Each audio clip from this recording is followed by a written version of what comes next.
Their scaling is clear. You have a winning bot side 2v2 with the Ashe and Seraphine that's been super consistent, a Vi that can make plays, a Poppy counterpick on the top side, and a scaling Azir that should be the strongest champion in the late game. Especially when you consider that Bin is meant to be a very strong part of this composition. It's never a good sign when you have to say that, oh, well, the Mbessa is the least of my worries for a long-range engage. That's never, like, a good feeling, as Shun makes his way flash. I care. Just died. He just dies at level 1. First blood, but answered by Guwon as the junglers come out. Theoretically, you know, I'm not seeing contests, but maybe a deadly flourish or something. Would be funny if we got a Jhin steal here, but no way to contest with Knight having to back off of that fantastic gank. Once again, it's Guwon who's actually setting the pace in the early game. We talk about the scaling from NIP, but so much of that comes down to their ability to take towers and play these side lanes and be able to have been a disaster if Azir falls, but now Dragon on the table and no mid laner. China Crystal Arrow is going to CC him for a long time, but the follow-up Tempered Fate gives just enough time for BLG to come over and answer back. Curtain Call actually connects to find Shun, and it's 1-for-1 with Assum trapped in the river. BLG could easily grab themselves another kill, but Assum, with a nicely timed flash, will avoid being knocked back by the Satchel Charge Deadly Flourish. Will hold him up for just a second, and the Magical Journey takes BLG all the closer. Fourth shot not even needed as Knight will collect the kill with a bouncing bomb. And up in the top side, HOYA not having a good time, will be flashed on and solo killed by Bin. Oh, it's a disaster. Using the Steadfast ends up using a nice Emperor's Divide to survive against all odds. Care having to pull off some pretty big plays, but he might not even be safe here on the Azir. So we get some combat in the mid lane here with Viper targeted by Guwon. Viper has everything. He dies with everything.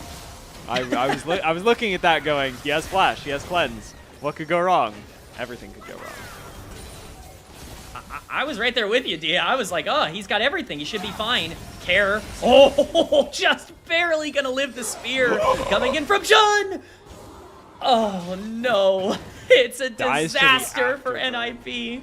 He dies to the afterburn, as you call out, and that's free Dragon. Although Guwon going to be able to pressure it out for now, as Shun saying, yeah, you know, we're not even really all that focused on these objectives. We'll take the kills. We'll take the gold instead. The magic 1-for-0 looked pretty good for NIP, but turning that into a 1-for-1 a little bit more awkward. Getting the dragon, however, another turn in the favor of NIP. Their second dragon of the game. Gold lead is not crazy just yet. 2.1k in the favor of BLG, when that is clearly what they've been prioritizing so far, and that could be reversed a lot further as Bin actually is going to spot Zhuo on top side, but that will not stop this engage. In comes the Enchanted Crystal Arrow, which will go wide. Zhuo, still waiting on the Encore, is going to lock him up with the beat drop, and Bin 1v3, and not a whole lot of ways out, is going to go down. Yeah, he's going to go down, and now going to potentially try and turn onto Guwon. Here he gets bursted. Did not have a chance to play the game there. That was all CC the whole way. He was sitting there with no chance to do anything, and Care may very well feel the same. Didn't have Flash, but did fortunately manage to get away with the shifting sands, leaving BLG wide open for a mid lane tower take.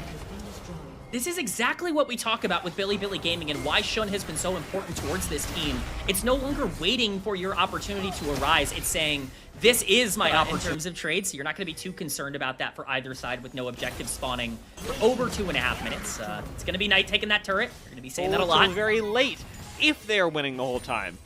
NIP have bought themselves quite a bit of runway with that. You just have to make sure that the gold lead does not change that. Grand Starfall into the top side, and HOYA is absorbing a lot. That is not going to matter nearly as much. Yeah, you're definitely right. It's not going to matter quite so much. No objective to even try and get priority over on the other side for NIP. So many resources put into killing that top laner, but again, what do you even take elsewhere on the map right now? BLG have done such a great job of setting up, but here's Knight.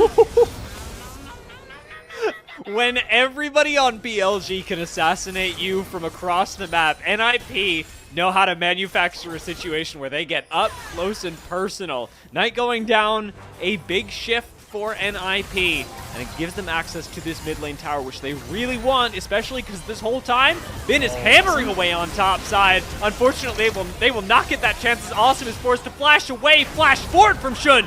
secures the kill, and now NIP got to get out of this curtain call as Guwon will manage to... Of the Ashe is more than enough to be able to take down the ADC. Oh my god, On goes in, he takes the journey! That looks too magical, but he will be able to walk this one a little further away at least. Mikhail's going to be used once again. Flash stun Guwon into the wall, turns that around real quick for BLG. And now with Bin here as well, there's no way that BLG are losing that fight. No way that BLG are losing that dragon. They are taking whatever they want. And that's not good for NIP. They need those dragons in order to have some sort of late game. BLG aren't even done. They're looking for Assum. Oh, I thought he was alive, but he was dead. Where did he go, Dia? I saw him and then he was gone. He just disappeared off the map. I saw Zig's ultimate and then no more Ashe. It's incredible just how fast that champion gets bursted down, and this is the problem. This is the problem with giving Ziggs tower plate after tower plate, with giving him so much gold, is that he will be an assassin on the map. BLG not only win the fight, they get the dragon, they stop the stacking, they have full control of this game. They're up 6,000 gold. NIP's win condition is dwindling away. And BLG just showcasing why they've been considered one of the best teams in the LPL. Their dominance over this rift is astounding, and they keep pushing it forward. Just like we talked about earlier, On is everywhere.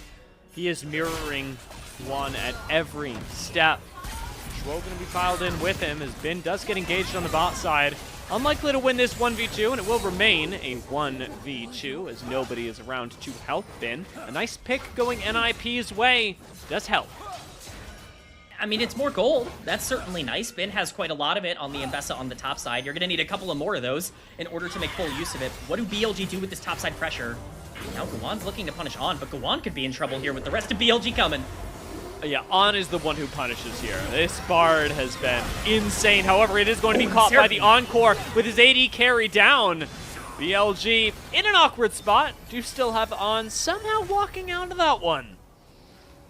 Yeah, I mean, it's okay. It could be worse for NIP. You look at a lot of these exchanges and you just kind of assume that the worst is going to happen. They're able to at least get out with some gold. It's gone from a 6K lead to 4K1, but uh-oh. Bye, Assum. League of Ashe getting exploded when I think she's got at least a couple seconds more to live. The opportunity for BLG to pull off a play onto Care. Out goes the Tempered Feint.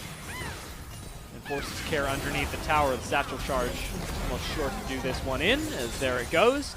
Another tier 2 claimed by BLG. They BLG are going to be happy to start up. Viper, though? Well, Viper's dead. He's alone. Viper is fine. He's fine. He's winning. TP. And there's a TP. This play has gone more wrong than I ever could have imagined. Public execution on Assum. We'll take that Ashe away one more time. And an ult from HOYA helps speed the disengage from BLG along. I stand by what I said. Viper should be dead right now. And instead, Guwon, Assum, and Zhuo are dead. If that doesn't say something about this game, I don't know what does. Guwon fearing the 2-2-7 Jhin, who is completely alone in the jungle. Larger perspective with full information that we have. Looked like a really good one. Didn't quite work out. Maybe they make another here onto Shun, who is mid lane, clearing out some waves, but Guwon is going on that long flank on BLG. This is going to have to be the play. This is going to have to be a game-winning flank from Guwon. Yeah, and he's going to have to do it soon, because I worry for NIP's sake that they might just be engaged on under their tower. Zhuo is gone. Guwon is still walking towards the play. There's a full curtain call being channeled. Guwon is still walking towards the play. Assum is dead. Guwon has arrived at the play, and it is completely off screen as Viper finally is going to show up as HOYA dies, and Guwon is the last one left alive. BLG take everything while NIP are unable to close their jaws on a play fast enough. They're working on Nexus towers as Guwon is stuck under his inhibitor and dying for it. Guwon going for the ultimate flank ends up finding the ultimate failure as BLG dominate their way to a game.